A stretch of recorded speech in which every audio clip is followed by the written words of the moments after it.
Sarah. And my name is Sharon, and welcome back to Cake Dealers KE, where we bake and tell. So today we have an amazing guest. Oh my god, I've told her I love her rainbows. Of course she has good work, but her rainbows are out of this world. Her fondant toppers, actually. Yes, so we have the one and only CEO. Yes, Cakes in Bold. Yes, I know some. Know Cakes in Bold. Nani amjui Cakes in Bold. And it's such a nice name, by the way. You need to tell us how you came up with Cakes in Bold. Yes, honestly, now. No, but now eventually. You can now let us, introduce yourself. You can tell us your name, who you are. So my name is Lizzlo. And Lizzlo, that is your name. But no, that's what I go with. But certificate Germany is a one of my whispers. I usually feel like it's not your name. It doesn't. Yeah, true. Very true. It doesn't. Yeah. So I've had a boss who was like, every time they read Elizabeth, they're like, Nani huyu? You can just swear I did and change your names and documents. Eventually, I think I should work on that. Actually, that's a very cute name, Lizzlo. Lizzlo is nice. It came from a cartoon name, though. Yeah, I remember Lizzlo. Lizzlo. Yeah, Lizzlo. Ilikuwa cartoon gani? Kitambo, Cartoon Network. Cartoon Network. To explain so, millennial. Wait. The Lizzlo came from that cartoon, Lizzlo. Yeah. Someone used to call me that in high school. And I just stuck with it all through. Yes, and I'm the face behind Cakes in Bold. Actually, I'm really excited to finally meet her. I really loved her energy when I asked her if she would honor our invite. I was excited. We love it when you guys are excited when we invite you. So, Liz, you can tell us more about yourself, where you went to school. From primary? Yeah, even nursery. Nursery I won't remember, but really? You don't remember where you went to nursery? No, I've gone to a couple of schools, so unless I start naming them. No, just the major ones. Yeah. No, I was in Gilgil Hills. Really? Yes, I went to boarding quite early. I think I was in class 3. So after that, I went to Rockfields Junior to finish class 7 and 8. That was in Tena. And then I went to high school in Kirugwe Girls. I think I have a lot of clients from that also. Yes, from my high school. And then from there, I went to do business management, and I didn't stay for long in school because me after shule nilikuwa bado nafanya job because like immediately after high school my mom didn't want me doing computer because that was usually computer driving. Yes, so my mom was like, I need you to do something different from the rest, so maybe you can do baking. So she went and paid. And were you interested? Not really. I never sat down and thought I want to do baking. Okay. I think at that time unafanya tu kenye. So she was like, I've paid for school here, be doing pastries and all that. Me, I was excited. I was just kaza kutoka home. Nisikae kwa nyumba, nisioshe vyombo. Freedom. At town peke yangu. So I was very excited about that. So I went, I did school in Kamaliza. It was an advanced course, so it didn't take long. After graduation, I didn't want to stay home. So I just told my mom, I think you need to bless me. Me, I'll go ask for a job from the same guy. The owner. The owner. And I don't think I'll get a job because I don't have the papers, but let me try my luck. Let me try my luck. So my mom was like, you have to write something down. So we wrote a whole CV kwa full scap. CV ya mtu amemaliza for last year. But good thing was he knew me because he had been seeing me at the school. So imagine I got the job. And me started working I think at 18. Wow. So nikisema nilifika pahali sekondia nikisoma, I was like, I can't juggle because that work was tedious. You are working from Monday to Saturday and it's from 7:30 to 6. And I'm like, it was like in the office. In the office, and then I still have school in the evening. That one. That was tedious. So my mom was like, you either need to quit work, go to school, finish school, or stay. I was like, Lizzlo. pesa mingi. Uliacha shule katikati. So me I preferred to do to work. So because at the same time I felt like at your business management si kitu mimi nilikuwa najichagulia. I think it was all my parents just I don't blame them, they were just doing their part. So I went to work. I was the youngest. The first day I got naitwa nini award ya the best. Ulinuka jitu. Najituma like new. Let's go back to Sharon. Sharon, what were you doing? International driving license. Ile hiyo ya computer. Akio kitu ni ngumu. Mimi nakwambia, so I was the youngest. I think hata wenye walikuwa colleagues waniangalia, kajitu nikampia, kanajituma tu. But then I was like, you know what, acha nje established sahi anione bala ajitupe nje na mimi sitaki kwa nyumba. So that went well, and that was my life there.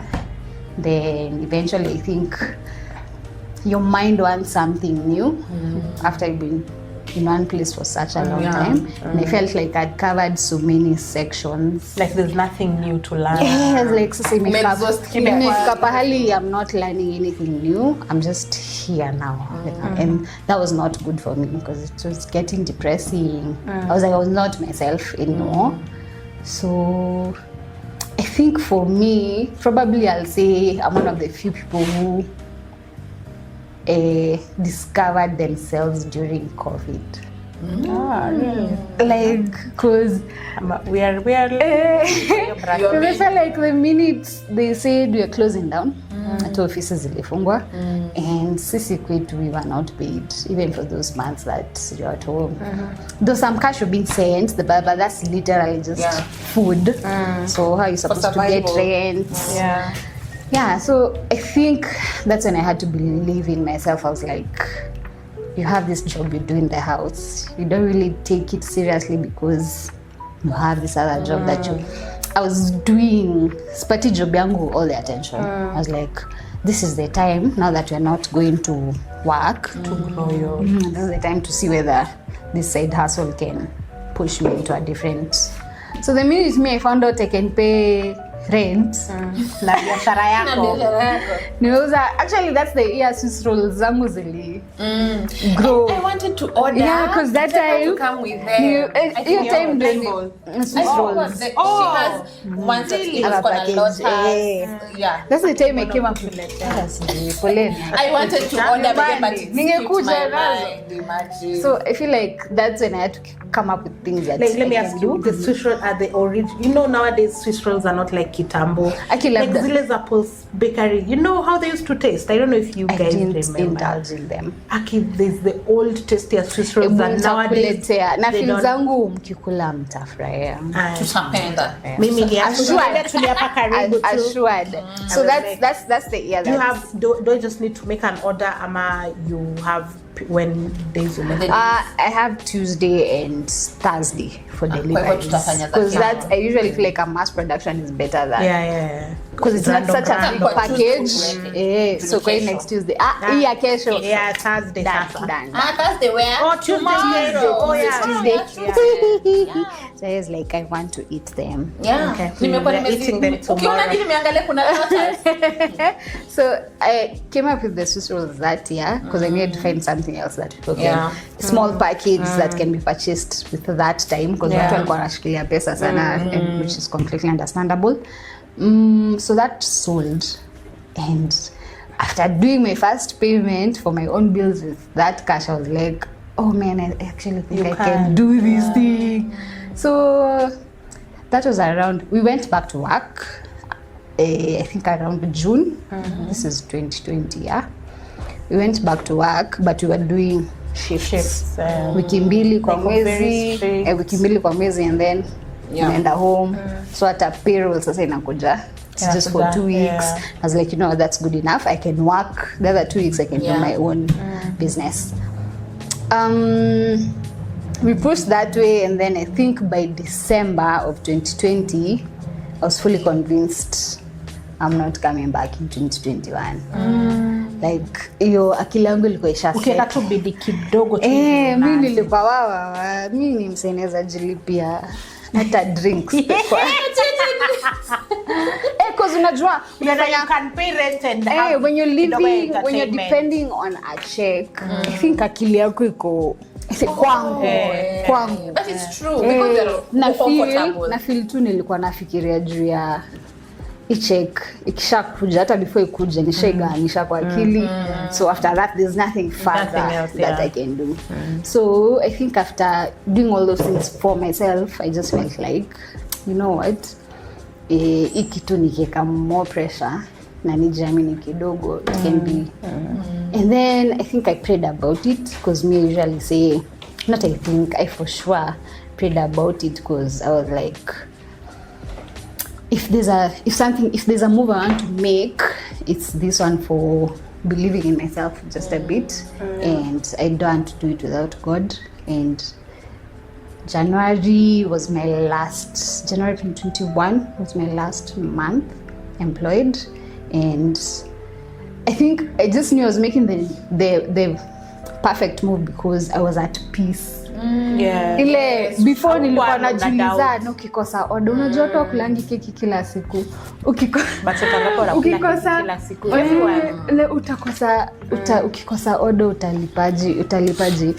Sasa that time hizo maswali hata zikikuja kwa akili nilikuwa kwa wacha ikuje, tunajua hiyo hakutakosa kitu kufanya. Kama tulimake it COVID, tutamake it your time. So then that's why I was also saying I also had this mentality for hata mimi wacha niende struggle.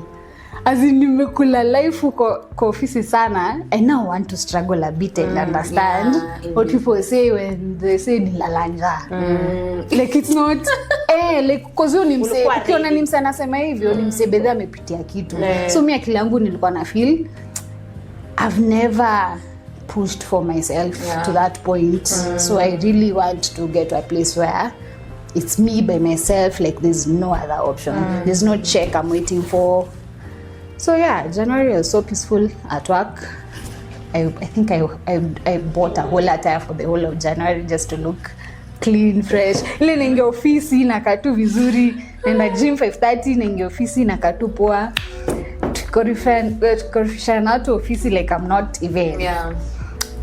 Like niachilia tu. So that's how I knew this was just the perfect move. So Feb, I wrote my letter. Feb I was at work. Feb I wrote my letter.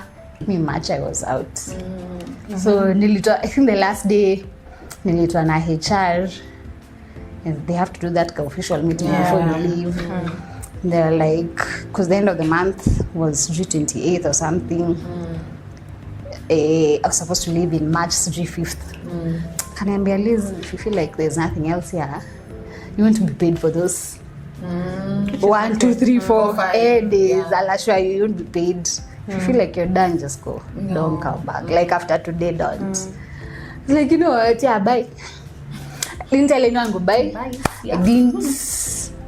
I didn't even ask for any party or anything. Nothing like that was handed to me.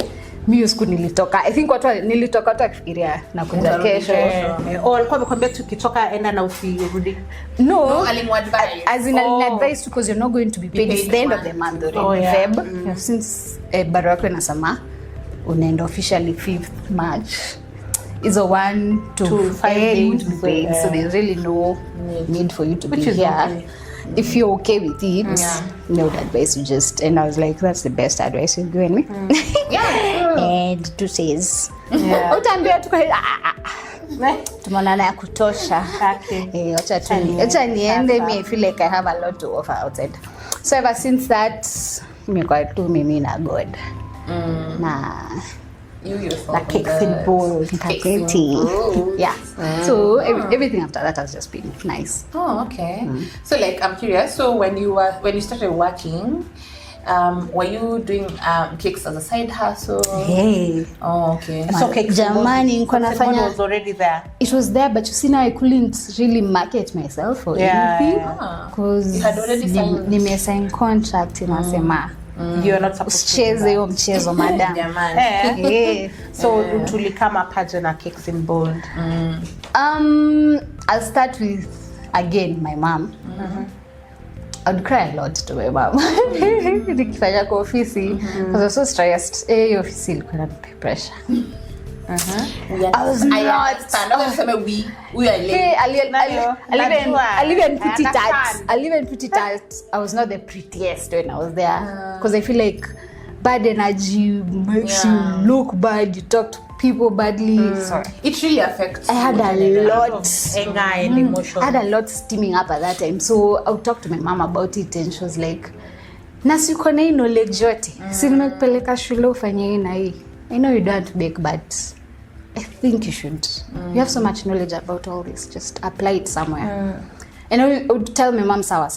And then I think one day nilienda tu nyumbani nikapata amenibaya bill ya icing. Sugar. Na unga. Hey. Nimesema uanze. Yeah, so I had to say she was like, I'm gonna tell you. But that's really amazing. Yeah, so that was my mom. Wow, so that pushed you. I mean, let's ask for Nini. Ati itani distract. Ndio yetu hapo nyuma. Ati itani distract. Kidogo tu.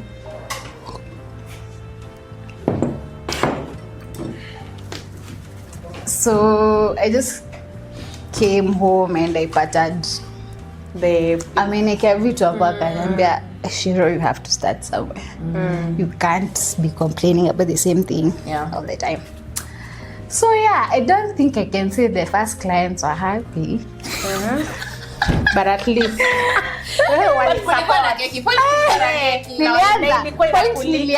point ilikuwa I started somewhere. You have those photos?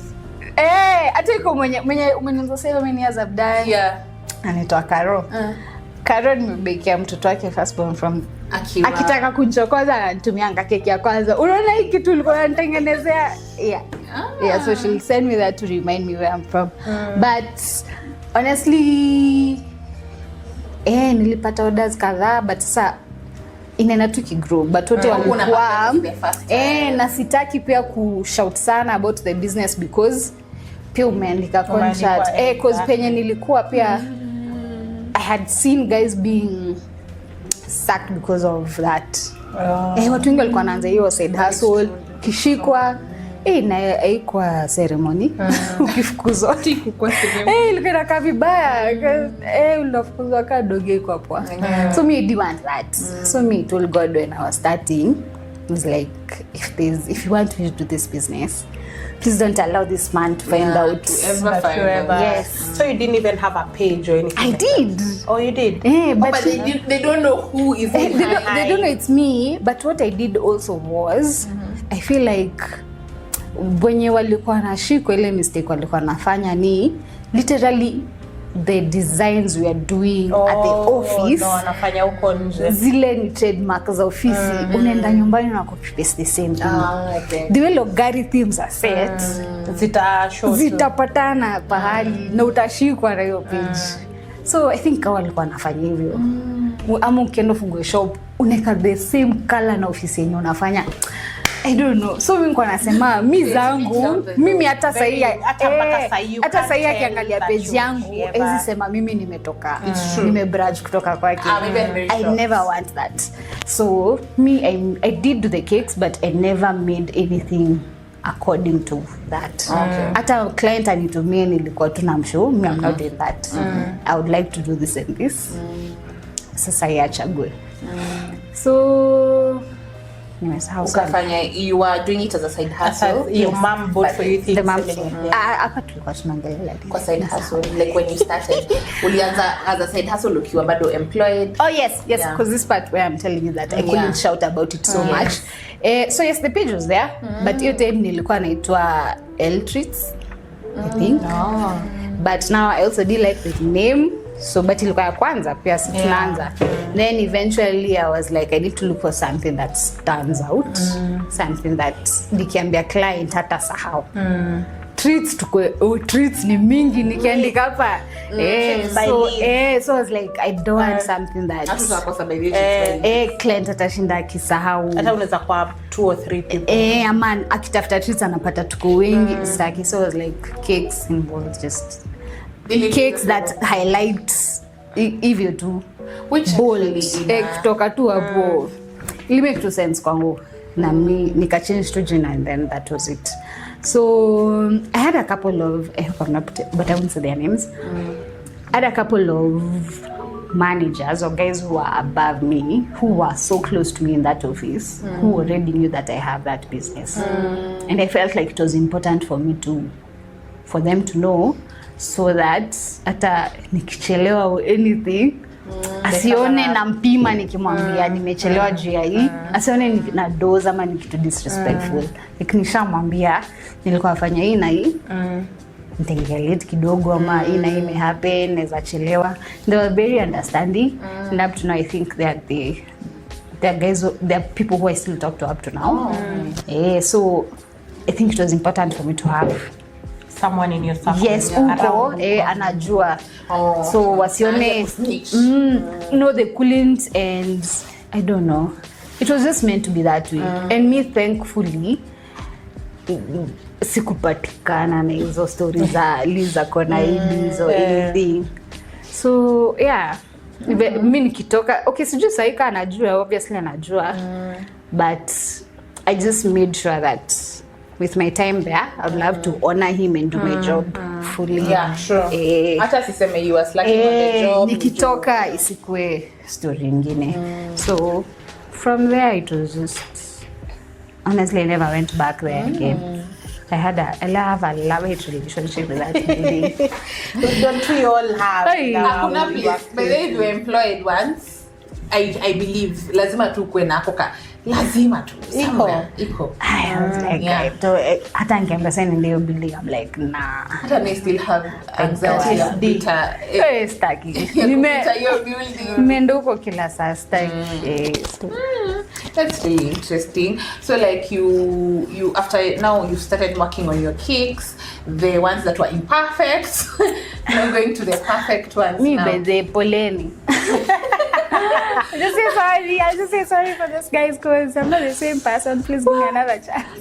Yeah. But I'm sure most of them are still with you. No, when you tulianza now, hiyo time awako mimi kona memory poa. Apart from Karo ni best yangu ana option.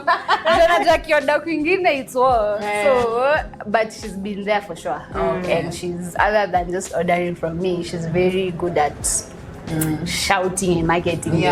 So kwake ni biashara lazima. She's also a business lady, so kwake lazima biashara go through, whether there's a friendship or not. So but for those first guys, so sorry. I didn't mean but to. They should all, but thank you also. They believe you. Chance. Ni venye sasa anza kuita majina, but yeah, I'm better now. They can come back. Please.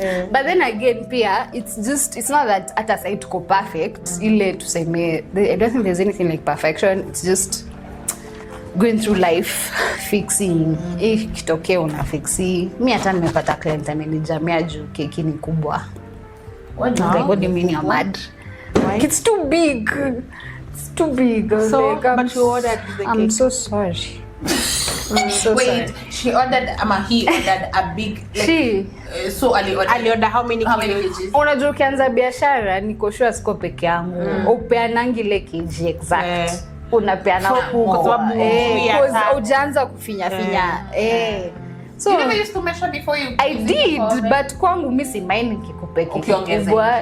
Nitabaki nayo. Ni kama hii mimi hata naona nakufanyia favor. Unanijamia kwa nini?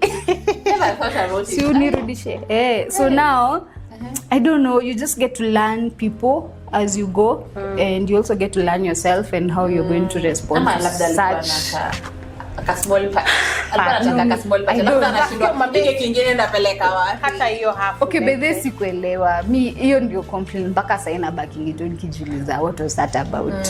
Why are you mad this big cake? I mean most people I know are happy to have cake to enjoy at home in the fridge hivyo. But I just feel like the best thing you can do is to learn how to manage such situations, because hata sai bado zita happen kabisa. Nilionile kikili ili slide. Wacha nikwambia, I think she just got me on a good day. And then I was actually going back home. Kwa na maliza supermarket, I go home. Akanipigia kaniambia ingia tu WhatsApp kidogo tu. Napata keki iko huko. Actually when I saw it, I didn't think imeharibika hivyo chini the bottom tier. So when it came, I was just like, hey, I was going to make it for her. If I was going to use the same cake, I wouldn't have charged. In my, I know kwa biashara si vizuri, but for me, I didn't see it as a big deal. Ningemwekea tu cream ingine. But now ikifika nikaona I have to use another whole cake kumdecoratea. I'll just decorate and I charged her for the 1 kg cake. But you see, vitu zingine una nini tu. It's the part where you said you saw her call and you're like, that's not right. Why are you calling me? Yeah, me hata mimi nakwambia. Why? Kwanza stakanye kupigia. No, na message yako tulimalizana. Kwa nini unanitext? Umenitumia balance. There's a problem. Umesema keki imefika vizuri. Why? Do you want me to help you? I laughed at that. I was like But then when you see that a call, unaanga tu maybe there's something that was wrong. Ama maybe keki ilikuwa mbaya kikulwa, ilikuwa wamepata keki wamepata vitu ndani ama kitu. So I was just like, this is a weird call. But there's an interesting, wengine wanapiganga simu and they're like, mmemaliza. Ilikuwa tamu. But I figured there's also that part. Hey, I take you've inhaled your cake. I was like, it's inhaled. That's why it was here to be eaten immediately. Ikifika wamekula. Because wamekula haraka. So nashindwa kwa nini unanitext? Tulimalizana. Hata hujamaliza 2 hours. Nikiona Monday, Tuesday, I'm sure. Huyo alikuwa ananiambia hii keki iko ya display ni ya kukula list. Tushamaliza ni tamu, thank you. But ile yenye unakolewa to then and then she's like, okay. And you see that is why sometimes they tell the clients, let me deliver. Because ati utaweza leta Saturday, birthday ni Sunday. I will just say, let me deliver on Sunday. Kwa sababu mtenda mfanyie ukarabati, mtake kutoa beans ziko huko nyuma, kwa mleka box mbele ya beans. True. Vurute hivi kutoa beans. Inaguza. Keki imeanguka. So let me just deliver on the day of. Me, I usually feel like it's better even to deliver the day before, especially if you are doing something. So kama haina toppings edible, it's naga shida. I will deliver. But mimi, where I draw the line, edible prints, I'm not giving you the day until the day before. Jua benita ataka kwa fridge mara sifanye ikitoka just like cause kama keki ni supu. I'm just like, so if I knew she was going to another venue, because she told me she was going out of town, so I wouldn't have told her let me deliver mali mnaenda. But if she told me ni huko tu, she didn't tell me ni hapo sio Kimau sijui country club, and the road to, I've ever taken a cake there. Inakaa shamba yani barabara towards huko. So I don't know what she said ilianguka, but you know, if she said nimpeleke huko, mimi hiyo keki ingefika as it is. Sure. So sometimes clients mnalipa tu mletewe keki.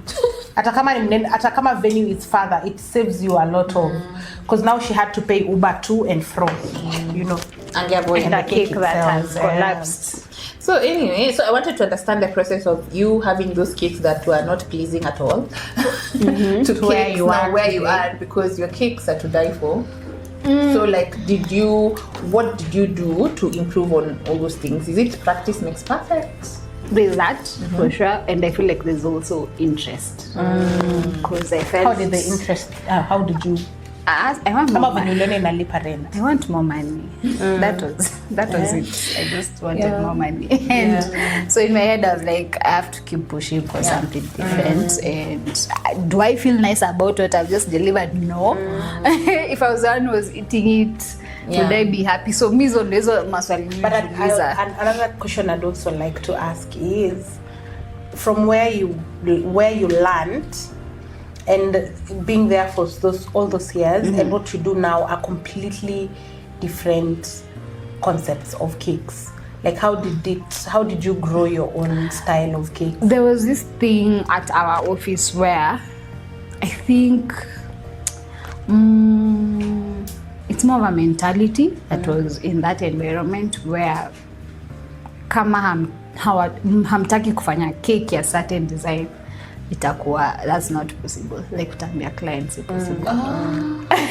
Ndio cancel out the design client anataka. So me used to get in trouble a lot of times, especially nikiwa customer care, nikichukua order fulani na backend hawataki kufanya hiyo order, mimi niko najikuta kwa meetings nasema kila saa like Lizzlo na si anafanya nini. So me in my head I was like, I want to do those ones that tunasema zizi fanyika. Let me actually see whether they can work, and there's a lot of things right now that I'm doing that if I was in that environment, it was labby.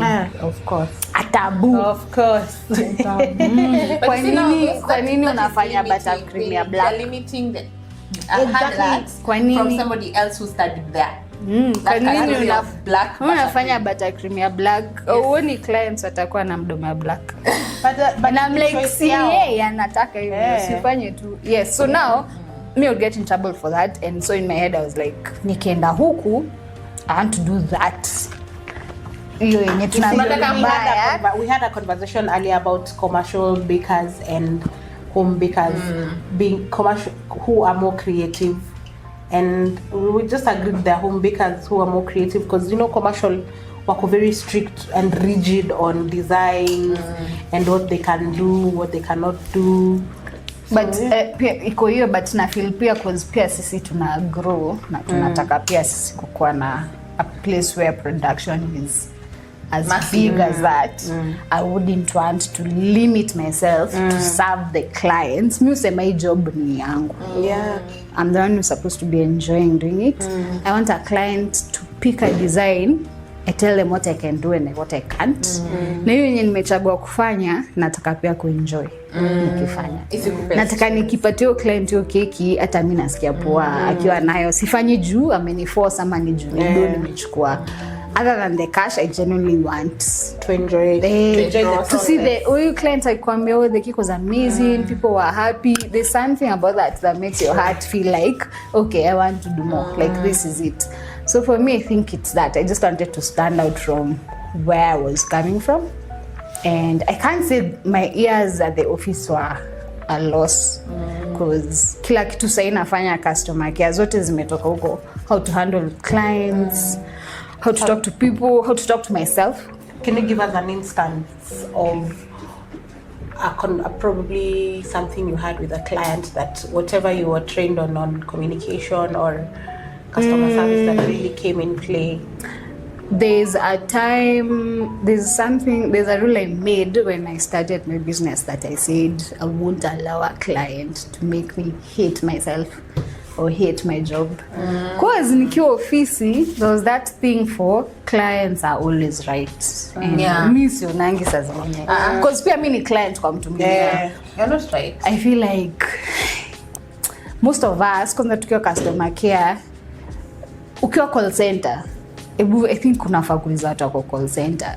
Client akikuongelesha vibaya, alafu management doesn't have your back, you're the one in trouble. The number of times you'd go cry in the toilets. Amambo wa pavement unakuta watu wanalia, watu wakubwa, watu kuna wazazi si watoto umeemploy. So I used to feel like that's not something I want to go through or take someone through. So mimi niko tu na observe hizo vitu zote na I'm like, God nikumbushe time yangu ikifika nisifanye hizo vitu, cause I don't feel like whether I have the heart for the service provider and you have the heart for customer, I don't think we have to talk to each other in a manner that either of us are not. We should just respect each other. I understand nikiwa nimekosea, you're mad and all that, and I'll do my best to fix it, but can we all be accountable for how we speak to each other? I feel like that's very necessary. So me, sadly, the other time I had a client who, I think ilikuwa tu miscommunication kwake, but it was a corporate cake where I prefer, when I'm doing corporate cakes, I prefer all communication on email. so that I'm able, because them they are seeing so many people for this approval. So sitaki kuongea na mtu mmoja alafu yaseme mimi sikusema hivyo. I'd prefer everything on mail so that we all agree on the same thing. And when there was an issue for they can't do a deposit first because it's a corporate gig, it's a whole check thing, wanataka kulipa after, and me I trusted them with all that. So when the cake went, and it was a big cake, it was a whole issue for why is the message on a board not written, hata ilikuwa printed on a edible print, but why is it on a board and not on a cake topper? And I went back and asked her, please show me on your mail where you mentioned you wanted a cake topper, so that I could have also quoted on it because kitu iko kwa nyumba. So it was a whole back and forth, and my driver was also getting involved. Alikuwa anaongelesha vibaya huko, and it got to a place where the client started calling me names, and I was like, this is not necessary. It truly isn't. I think it was a 5 kg or 6 kg cake. I just called my driver and I was like, go pick the cake. I'll write it down as a charity cake. Look for the next children's home that you can find, give them the cake, tell them that's what happened. So I think she thought I would back down or something. So when my driver went for the cake, I think that's when they saw I'm actually serious, because I don't understand why someone would ask me, do you know how many bakers I jumped to come to? Why did you choose me? Exactly. At the end of the day, you landed wangu. Yes. So can there be another way we can talk about this? Instead of mimi sitaki kusikia ni kama kazi yangu na kama umehurumiwa kupewa kazi. At the end of the day, kama makosa imefanyika, we are not supposed to discuss about the makosa. We are supposed to discuss tutafanya the solution. So mimi nilikuwa na feel yote si necessary. Mimi anipe tu kiki yangu.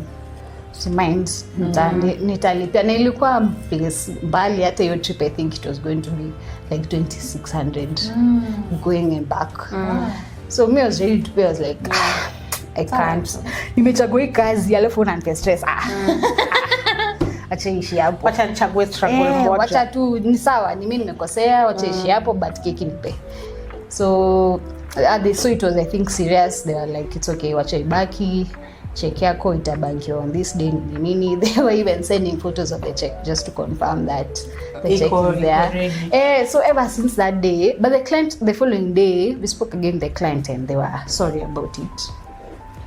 They took accountability of their part. I think they were stressed with the event, but still why tuchukue side. So now tuchukue side. Okay. Client was accountable. That's the most important part. Yeah, it's true. So alisema pole and we were okay with it, and tulimove on. Mimi honestly, the minute I asked for that cake back, it's the minute I dispatched that thing from my heart. Like I was not going to be mad at you or anything. I don't know what you're going through, so stuck your story more type of grace. So I figured maybe akona stress mingi ya kupanga hiyo event or something, because it was a big company, a whole thing. I don't want to be part of it. So but we talked the following day. She said sorry, I said also sorry, and we moved on from there. But from that day, it was just a confirmation for me that even if I'm a service provider, sifai kusahau I'm also a human being. Nisikubali kukaliwa to such a point where nitaanza kuchukia job yangu.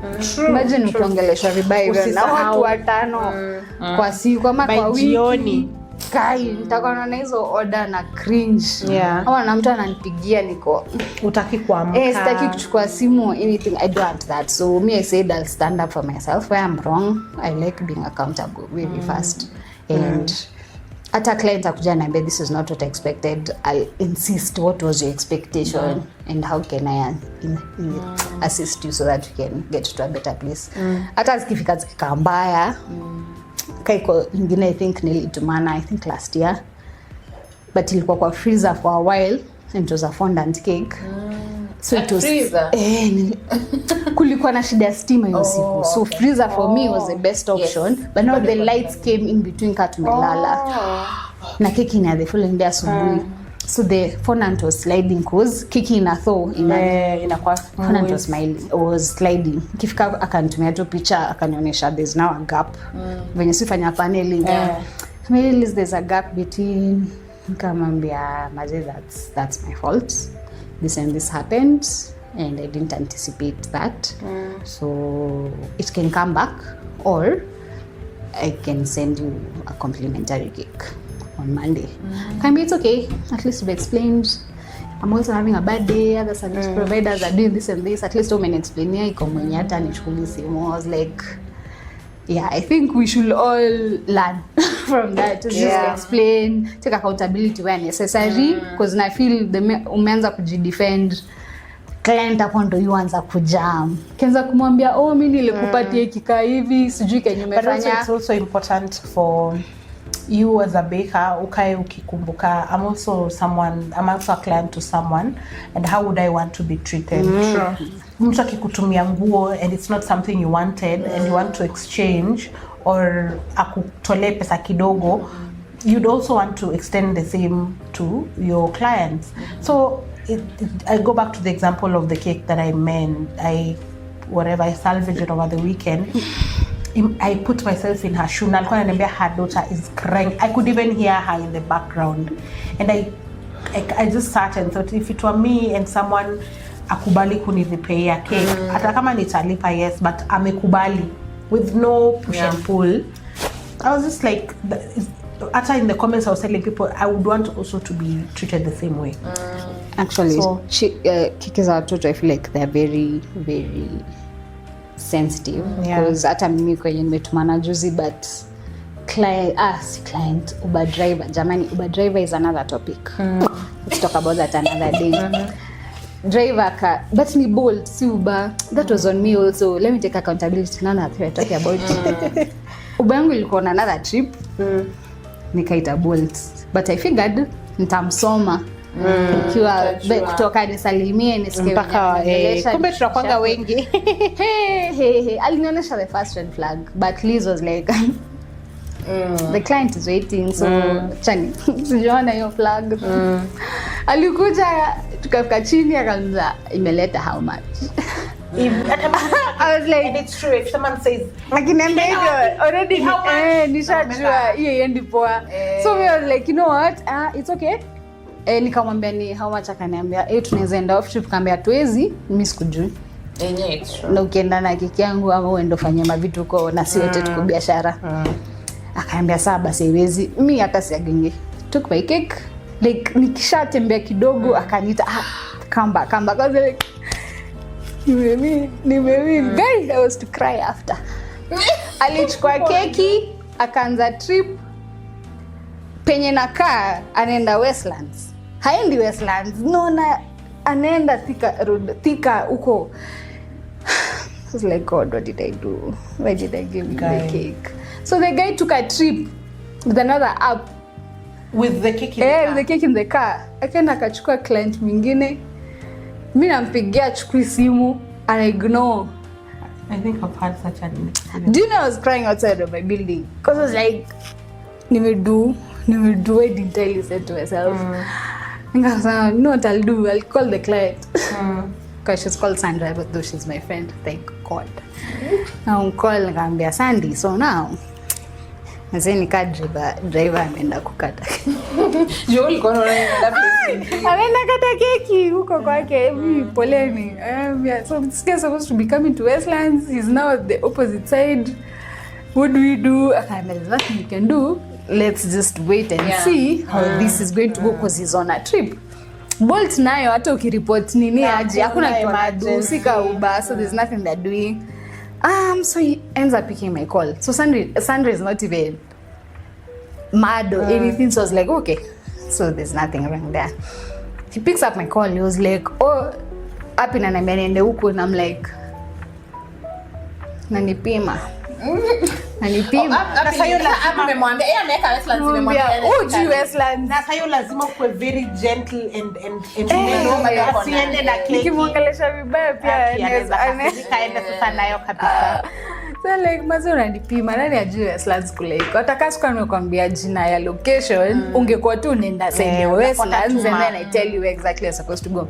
So he goes like, oh but imejifix sasa, app imejifix ndio mimi naenda. He stayed there for like 10 minutes I think, analichukua client mwingine na kanza akachukua client sasa, akachukua hiyo client wake ndio sasa naona gari inasonga. So me I call the client again, come show, I think this and this has happened. I've taken a screenshot of him being on a different route. This is supposed to be the price you're supposed to pay. In case it gets to you and the price is doubled, you have evidence that he was not on the correct trip. And he was like, no problem, I'll send my boyfriend the minute he comes. So he gets to the venue and he's asking for double the price. Anataka hiyo double. Sandra's boyfriend is like, this was the price. Yeah. This is you going to somewhere that is not. Let's have the cake. I can't bake cake baby. I got you now. But no, he kept calling me. I think he wanted to hustle me or something. But me, he didn't pick up. So now, especially cake imeshatoka kwa hiyo gari. Mimi nikishapiga simu niambia tuko na keki. Sawa. I don't care. And then I was not the one who was paying, so I didn't want to do any back and forth. But now the thing is, I really want to know whether this cake iko sawa. Juni buttercream. Haikuwa sawa. Sadly. Yani ya mtoto. I felt so bad because imesonga. I think what they did is alichukua keka nyuma ama aliambia mwenye amebeba ibebe na mkono or something. Haikuwa sawa by the way. Sandra alinitumia video, was like, my God. Do you know how bad it is to disappoint a friend? Not a new client, a friend. Mse amekuamini nini. So I just told Sandra, allow me to send you cupcakes for the kids. A grown-up can understand. Cake may happen. Kids never forget. I begged. Sandra was like, Mazi sisi atatukulani keki. We're not sugar people. We're just doing the birthday because it's a birthday. You don't have to do all that. There was just evidence that it's someone else who's doing all this. So I thank God for such clients. I don't know why Uber drivers do that. Kama kuna mwingine alikuwa anafaa kwenda Syokimau. Alifika Syokimau 12 na alichukua keki 7 yenye ilikuwa inafaa kupelekwa shule na mtoto 8. Akafika 12 kwao. Leo kumbuka from 7 to 12 hapik simu. Na haionyeshi kule. Ilikuwa offer. Oh no. Alifika, I don't know, it's someone I've used. So nikamuita nikamwambia Syokimau unaonyesha hivi utapeleka, akasema sawa. Off up. I think akawasha app akaanza kazi zake. Na keki ndani. Keki ilifika poa, but you need to when you to Jebeth alisema they usually have their own. I'm so glad I found someone who does that. But I was like, I'm getting you may have them actually. No, I do have them, but sasa wakishaenda asubuhi like mtu anataka delivery sijui afternoon, always be driver kuja tena, so we have to do that. Once in a while there's always someone who wants to test you and see whether you've learned your lesson. So other than that I think your journey to imekuwa. So you've always been like a buttercream person, ama you have? Or you do whipping cream? You also do whipping cream? I do whipping cream, but Sisana. Which one? I layer my cakes with whipping cream. You do what? Layer. Okay. Yes. But ukiona nimefanya mpaka nje whipping cream is either the client requesting or order to instant. Na sina butter available. Butter is not really also. Butter cakes are, for me, it's from Thursdays to the weekend. I'm a weekend mostly because I know that's when buttercream. The sun is hot and all that. Buttercream or Swiss meringue? Swiss. Yes. So weekend because najua driver wangu akichukua kama keki 3 ama 4 tutakuwa na chapa labs, at least hiyo cream iko firm ampe time kuchapa labs. I don't mind whipped cream. I don't have a problem with it. It's venye tu nakuta design mingi ziko more applicable with butter colors and all that. And we have clients who insist on colors. Most of my clients are for dark colors and all that. So whipping cream ukishaka hiyo inakuwa bitter. So try to avoid all that. Yeah, but buttercream hata mimi nili notice when I give away buttercream cakes, I usually layer it with whipping cream because I feel like nikiweka katikati SMBC either hiyo keki even you want mtu handle akihandle vibaya. Unajua whipping cream I feel like it's more stable. It is especially kilala overnight kwa fridge. Kitu kama hiyo. Mimi iko keki nilipeana ki SMBC na ki ililala overnight. Nilikuwa nimeweka katikati, it was rich fruit cake. Mimi nakwambia nilioneshwa keki nikashindwa. Hii ndio nimepeana sai. Na hiyo inafaa kwa farm. Nini hiyo? Jimeka overnight. But it is buttercream. You know buttercream shida yake ni ikirudi ukiekelea tu hapa inarudi back to temperature haraka sana. From that day nikasemanga nitakuwa nikilea na whipping cream and then mwisho nafanya na buttercream. Just at the end of the day mtu anataka buttercream juu ya color. So si ati juu hata ya taste ni color too. But her cakes are really, I think most really pretty and very vibrant. That is why I think cakes are Maxine. The name is perfect. So that is really amazing. You're really so you have never gone through, you have not, but you don't do even phone. You do phone that cakes. Oh, you still learned from where you were working ama? Huko nimefanya kila kitu huko. So, but when I started my business, I was away from fondant for a while because I didn't want to the hustle. Nilikuwa na feel juu nafanya job kwingine na feel fondant inataka time pia. Nitakuwa nimejilimit either nachukua kiki moja for a weekend or that's not making sense for me. So eventually when I shifted to my own business and I got another place, like it was easy for me to just work on it. I actually enjoy fondant, I don't mind it. Bora tu nimepewa time. Si kupewa time, nimejipea time. Because mimi ndo nachukua order. Naweza chukua order mingi hapo alafu fondant nataka apia last minute hizi. Nataka fondant. Okay. Okay. But so since you have worked like on the other side, like apart from baking, decorating, so you have been more of customer service, what are the picks you've had from those, like some 3 things we pick from, I feel like again I'll repeat that part for choosing myself. Mistaki job ikwe kama job. I don't want to be the employee to the job. Like I want it to work for me. Okay. So I feel like it's always a challenge for me to do better because iko time nitakuwa too comfortable or something. The idea of starting an actual shop business and all that comes around, but pia nakuanga na hiyo fear ya so many processes to start a location for a shop. Hakuna. You should in a process. In my head I was like kwangu inatoka kwa kwenye nimetoka kwa ofisi, nimeona kila kitu mse anapitia. My office was like I would see the kanjua hustling him hivyo like vitu tu unnecessary. Hiyo fear by as much as unafikiria hizi kwa affect time yako inakaa menje like you have to set this up. And then I was like fear na ni limit pia. That's not nice because there's no growth where there's fear.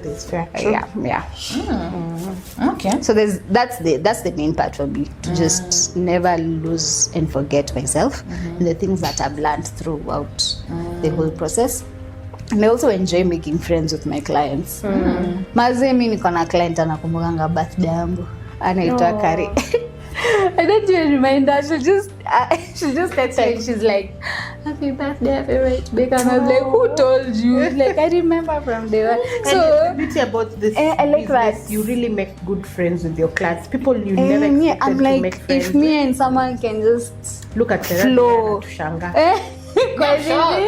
I don't make friends with my clients. Okay, I do. Not intentionally. Not intentionally. I know. She doesn't interact with her clients. Yes, and also there's that part of me having a very gadi yangu inakwanga huku your friends. So for me too, even I remember when I started baking, I remember like 3 of my clients gifted me on my birthday. Sasa nilikuwa shindwa hawa ni shidao. Wanataka kwa nini we are not friends? We don't know each other. And maybe from it was just we were just innocent. Yani wametunipenda ama mapenda nini yangu, but mimi bado sijaweza kufika hiyo point. Me I'm just like, okay, you want a cake nini, I'll give you. Kifika mtu akupeleka keki, chukua cake. And for me I feel like delivery ile unachukua sasa, unakuja unaniambia umebake cake yangu, haya economy, like I'm tired. I just want to go, but also I guess I'm trying to I'm trying. Like for me, I feel like one of the things I usually want to be my niche is me meeting my clients in person. Like most of the time, it's just recent that I've started incorporating someone else to deliver the cakes. But before, I used to like doing it myself. So I'll just look at the app, I approximate, and I charge you, but I am the one who delivers the cakes. I feel like that having that niche and creating a relationship with your client is also as important as just having another client any other day. That makes sense. But mimi maisha inakuanga like unaweza enda tu umefurahia, unapeleka mtu hi, I don't know my energy, so hi, this is your cake, and then mtakozileza like kila tu hapo. I'm like I get kwanza kuna mwingine mwenye I was taking a cake and I didn't want to give the nanny a 3 kg cake. So I asked, can you tell the mom to come? Kwanza hata aone keki kwanza approve. Alikata kutoka nje gate. Aliangalia hivi akasema nipeche. Mwambie chukua. Hata sikutaka kupeana any other instructions. Yanguke isimame lean. Bwana nimefikisha. So like, I just felt bad, like okay, me I'm someone very bad. I like making that makes sense. And considering ni mtu kutoka I don't know, even maybe TikTok or somewhere. Jitolea hivi alafu uone effort yangu. Okay. Alafu tu na sasa ndio mimi sitakangi juu kinishusha ndashusha. Sasa nita assume naweka wote kwa basket moja. Nyinyi clients wote mnakuanga hivi. Me feel iko mwenye tu atakuja na hiyo energy and unaweza tell to even from the high, even from the way they are doing the consultation. But I feel like kwanza kuna watu wa kutumwa. Me I can tell you, in December there is a very beautiful cake I did, 2 cakes. That cake was so beautiful. It was a Barbie theme, and they had that rainbow in inatoka from this cake to the other cake. And it was my first time doing that cake. So akikuwa na cartoon angalia cake, it's beautiful. Let me tell you, I think that lady even did say hi. But ni kutumwa alikuwa ametumwa. It's the mom to my client now. So didn't say hi. I didn't even understand that relationship. Umekuwa tu ile okay. But it was so weird. So I really felt off. And I think mimi nishajua si wote wanakuwa friends. It's simple relationship for cake and go, and they'll come back the following year and they'll be like, hi, long time, I'd like to order a cake. Like I make conversation yake simple. So mimi sitaanza zingine zenye ziko. Nitajibu tu kila kitu yenye unauliza nitajibu tu kenye iko hapo na iko mwenye ataniuliza hi, how have you been? I haven't ordered. I've seen this and this, you're doing a good job. Unaona nimsee ana make effort. So I won't you put back the same I'll respond the same way. But from the minute someone approaches me, I can tell whether it's supposed to go this way or this way. I wouldn't extend further where I'm not. Okay, because there's another one. I had made, I think, like 3 cakes for her in December. January, I think 2 more cakes. And I was like, Sasa, when I made the sister ordered a cake for her. So when I made the cake for this lady who had ordered a cake before, so she responded, I can delete. And I was like, why did she delete? Because it was their problem. So I chatted her like, hi, is the cake okay? Like, uli nini uka delete?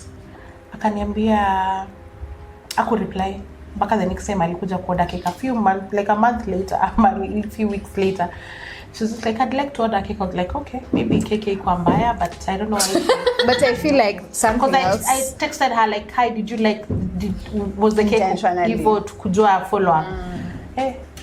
Akani blue tick, aka delete, nikashinda sema. But I feel like something else is, I think we need to be open to accepting that we are all not the same. Ikomsea hata story mob. Ikomsea hata nataka hiyo cake, that's it. Ukimkosea kwake ni the first time you make a mistake, hata useme pole mara ngapi. For me that's it. There's really nothing more I can do after that, because me I've met some that who are that way. Hata ukikosea hii na hii ama ataka mistake ikuwa yako ni kitu ka driver or something, the minute hiyo cake ilifika vibaya hata useme ni driver ameunganisha nyote.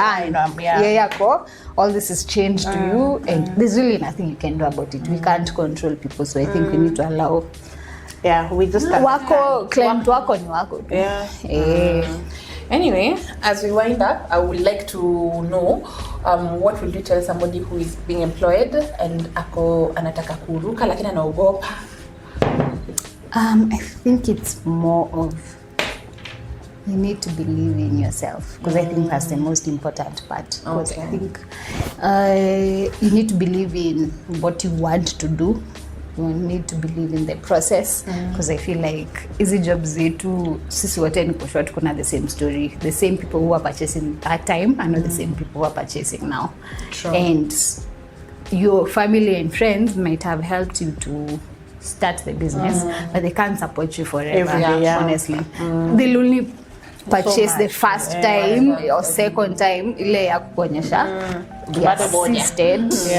But after that, you can't get mad at them for not purchasing all the time. You can't get mad when you go to their place and you find wameona keki kwingine. You can't. Like, just allow people. So I think that's important. Kubali tu kani yako kai business yako na umejiamini. It's for you to wake up every day. Push for what you're selling and people buy what you're selling. Kawe mwenyewe uamini. True. Trust. They'll see, people see through you and they'll be like, but then you quit. Wewe mwenyewe uko confident na kenye unasema. Kwa nini? They will sense it. Hii keki hujiamini. Unahisi ukisema oops. Anyway, so it has been such a lovely episode with our one and only Lizzlo. So I really enjoyed it and hope you also enjoyed. And you can follow her social media platforms. Facebook? Yes, but I'm not active. Okay, so all her social media platforms: Facebook, TikTok, and Instagram. Yes, symbols. Yes. So thank you so much for honoring our invite. Thank you guys for having me. It felt nice. Kwa nimekuja intense, I'm like, jamani, NTV, Citizen. Surely. Sasa wana ukiitwa uko ready. Uko ready. I know this is a step, Perfect. Nanze hapa, so I'm happy about it. I also enjoy it and you guys have hosted me nicely. Karibu. Anyway guys, do not forget to like, share, subscribe. Na pia tuko pale Spotify. So it has been such an amazing episode. Till next time, bye. Bye.